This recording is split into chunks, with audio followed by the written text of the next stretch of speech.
This weekend I'm heading to Bath for the Bath Festival, and I've booked into one of their events run by Litwitchure. So I'm going to a tarot workshop.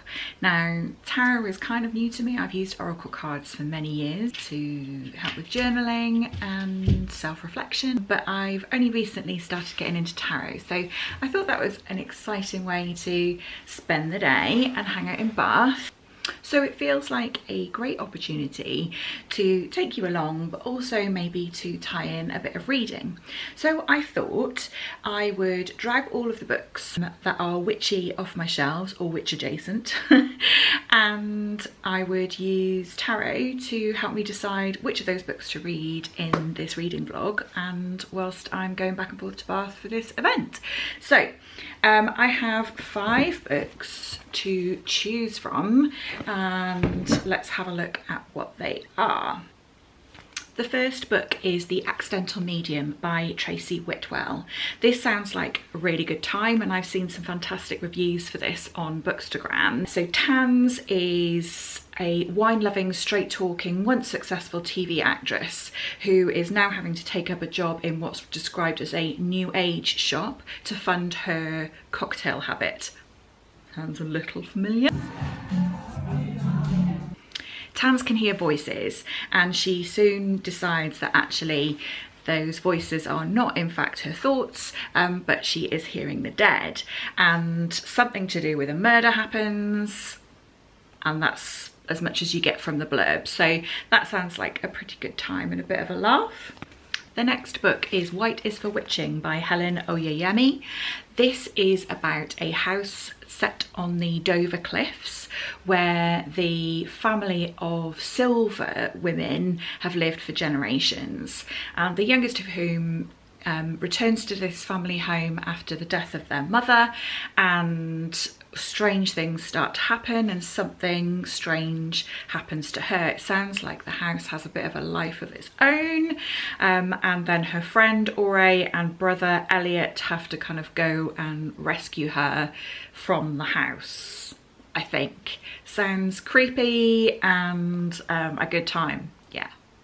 Our next option is Practical Magic by Alice Hoffman. Now, Practical Magic the film is one of my absolute favourites, certainly up there as a favourite film about witches. I am aware that the book is different to the film, but as it's so beloved, I'm really keen to see how, and to see the source material for one of my favourite movies.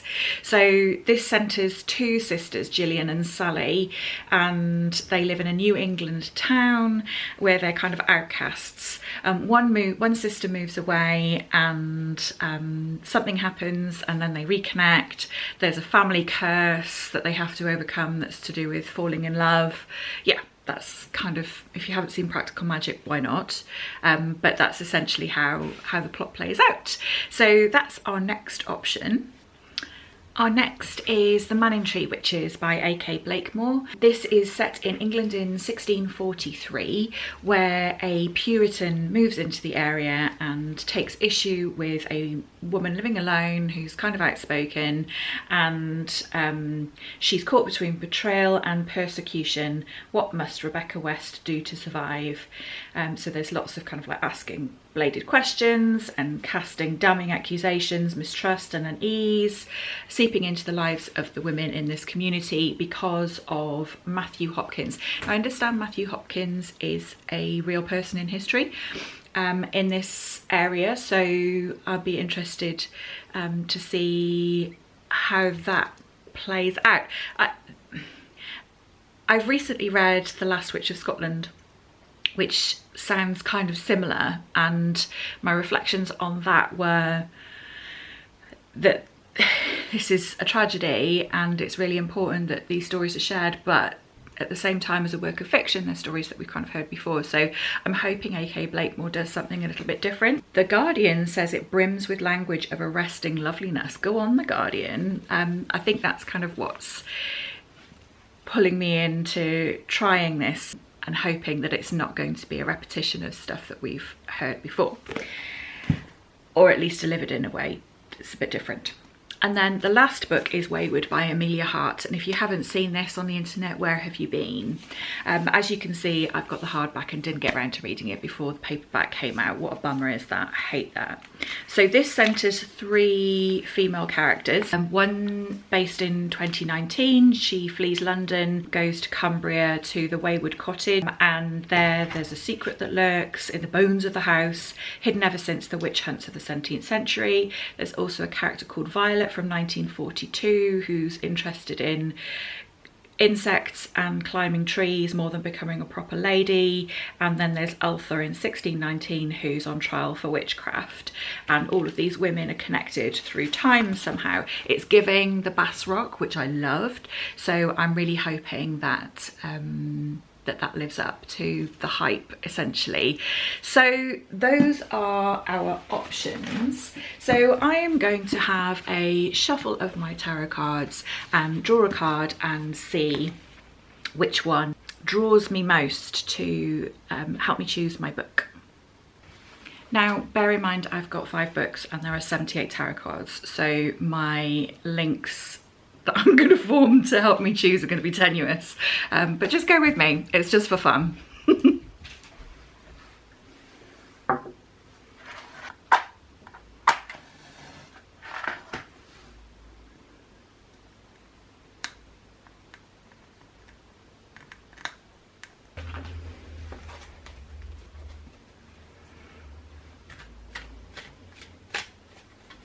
So I am going to use either the imagery, the colour scheme, or the meaning behind the card to choose which book I'm going to read.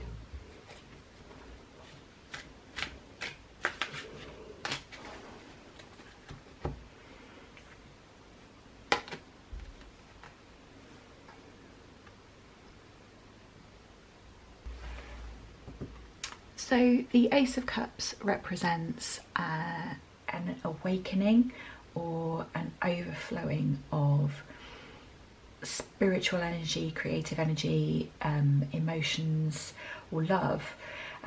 So just thinking about that, just thinking the accidental medium might be a good match. It has a cup on the front too, so the imagery matches, and it's about somebody developing new spiritual gifts and coming to terms with those. The Ace of Cups is also a really positive card, and the other books all sound like they come with some sort of bleakness or distress, whereas this was the only one that I think sounds like it has a sort of positive spin on it. So I'm going to go with The Accidental Medium by Tracy Whitwell.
On the drive here to the train station, I asked Duncan how many books he thought I would come back with, and he said 22 was his conservative estimate.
bath. I had such a lovely time. The weather was perfect, the atmosphere was lovely, the book events were amazing. I had such a nice day. It was absolutely what I needed. So I went to 2 book events while I was there as part of the Bath Festival. The first event that I went to was a panel of 3 debut authors. So I saw Kellyanne Bradley, who's written The Ministry of Time, Vanessa Waters, who's written The Lagos Wife, Fiona Williams, who's written The House of Broken Bricks, and they were all being interviewed by Cathy Rensenbrink. It was such a great panel, and all of these books sound phenomenal, all so different, but every single one of them I would pick up and read. And there was this awkward moment actually where one of the like attendants from the festival was like, "Oh, have you got your books ready?" I'm like, "No, I don't tend to like to read hardbacks, sorry." But I'd be really tempted to listen to them on audio, but certainly will be looking to pick them up when they come out in paperback. Kellyanne Bradley, who wrote The Mystery of Time, was really funny, and Vanessa Walters was cool as you like the coolest person you would ever meet. And her, hearing about her, the way that she goes about her writing in such a disciplined way, was just really admirable. I loved listening to her speak. And then Fiona Williams, who wrote The House of Broken Bricks, was just gorgeous. She was just so lovely, and her love of nature and the area that she's living on now, that she's based the book on the Somerset Levels, and how that's really inspired her love of nature, and how that kind of fed into the book. But yeah, it was just fantastic. And I love Cathy Rensenbrink. I read her memoir Dear Reader earlier this year, or maybe the end of last year, and she's just so warm and funny and down to earth. It was a really super panel. I really enjoyed it. Then I went for a bit of a mooch and a glass of wine at the Ivy, because why not? That's what I call self-care. And then I went to the Litwitchure tarot event, and that was run by Fiona Lensvelt, who is one half of Litwitchure, and I thought it was really great. I loved how she spoke about tarot. I really resonated with me the way that she uses the cards, and how she was very open about how other people should use the cards, and that we shouldn't be prescriptive about that. It should be a personal thing. If you want to go at it from an art perspective and look into the symbolism side of things, then that's fine. If you want to use the cards to inspire ingredients for recipes, do that. She uses cards as a tool for helping authors who are stuck with their writing, and journalists who are stuck with their writing, just to kind of like tease out new ideas and new concepts and new ways of thinking. It was really really interesting to hear how she spoke about them. And then I also really liked how she talked about the cards. All of the cards have a gift and a shadow. Some people talk about the cards, reading the cards, so that if you pull a card and it's the right way up, then that's your positive meaning, and then if you pull it and it's in reversed position, if it's upside down, then that's your negative meaning. But she talked about it in a more nuanced way, which I think resonated with me personally, in that all cards have this kind of light and shade, and there's nuance and an interpretation to be gained from your own instinct, but also the person that you're reading for's instinct and what they see. So I appreciated that very much. The last workshop that I went to, the last tarot workshop that I went to, the person leading it said, well, this card means that somebody is having an affair. I was like, does it though? So I really enjoyed her perspective and the way that she talked about the cards in this kind of like nuance, and having this kind of gift and shadow, this light and shade. So of course I picked up their book. I wasn't intending to, but because I really liked the way that she spoke about tarot and how she uses it, and how anybody can use it in a way that's personal to them, and the questions that she asked in relation to the cards. So it's not just about, as a reader, you pick a card and tell that person what what that means for them. It's more of an exchange and interaction, and asking pertinent questions based on the cards that come up can really lead to great insights, and I really appreciated that, so I picked up their book. So Bath was a huge success. I had the perfect day. It was absolutely what I needed. It was really, really super. And also I finished The Accidental Medium by Tracy Whitwell. I really enjoyed this. This was the perfect book at the perfect time. It was light, it was silly, it didn't take itself too seriously.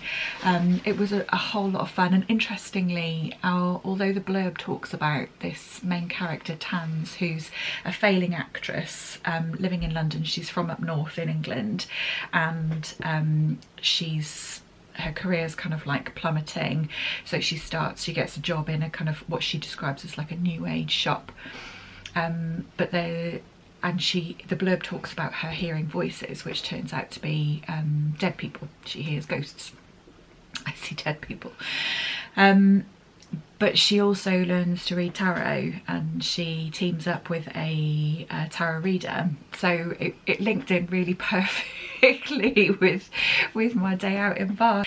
And yeah, like I say, this was a really good time. There was a bit of a murder mystery in there, thrown in there, but honestly, it was a bit like reading the equivalent of like the sort of series that you can just binge episode after episode. I would quite happily have just kept reading and reading, because I was really enjoying hanging out with these characters. It sort of didn't matter too much about the plot. I just enjoyed the way that Tracy Whitwell writes, and the humour that was coming up, and the topics. It sort of didn't matter what was going on. I was enjoying spending time with the characters. I will say, quite near the start, there's a bit of an odd quip about transvestites, which when I read it, I kind of like, it was a bit jarring and it didn't really land. And I thought, oh gosh, is this going to be a really crap book if it's going to keep doing things like that? But it didn't. It was really out of place, and I don't know what the author was thinking, really. It was a really inappropriate joke about transvestites. I've seen a few reviews that refer to that, and it obviously put people off. It didn't put me off, because it was just this one. I sort of set it aside and thought, well, hopefully nothing more comes of that, and it didn't. But if that's likely to be something that offends you to the point of spoiling the book, then something to be aware of. If you have a look on Goodreads, there are some reviews there that outline what that joke was. So yeah, it was inappropriate, but it was kind of isolated, which made it even more odd in some ways, but it didn't spoil the rest of the book for me. And this is the first in a series, and I will definitely be picking up the next one. So that's the end of this vlog, but I thought perhaps before we finish I might draw a card for you, if that's okay. So I'll give them a shuffle and draw a card, and hope that that's a message for you that can go from my heart to yours.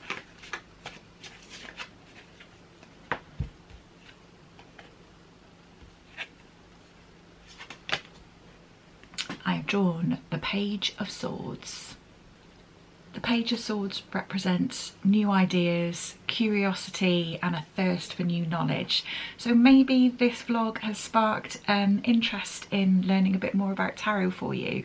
It's certainly reignited my interest. I hope that's the case. If it is, will you let me know in the comments? Thank you so much for being here. I'm really grateful for you. Thank you. Take good care.